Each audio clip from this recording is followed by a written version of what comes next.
I started Mattsson Roofing when I was 24 years old. That was 7 years ago today. It was February 27th, 2018. I was still living with my parents, and I had the bright idea, the crazy idea, to start a roofing company.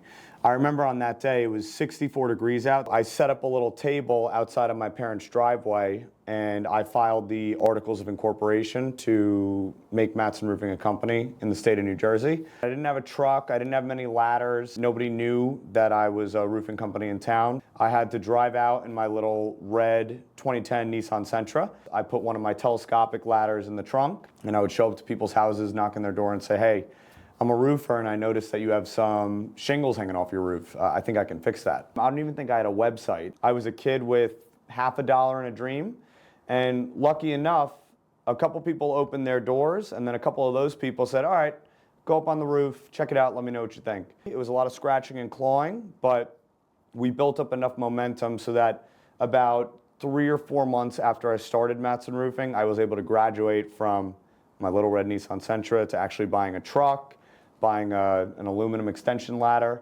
The 7 years we've been in operation, it's been great fun. I've learned a lot, and we've had great customers. Honestly, this area of northern New Jersey, that's one thing I'm grateful for. People just want a knowledgeable professional at a fair price to do their house and make their roof stand the test of time. It's been a wild ride. I'm looking forward to 50 more years in operation at Mattsson Roofing. Happy birthday to Mattsson Roofing, and we're looking forward to serving all of our past, present, and future customers.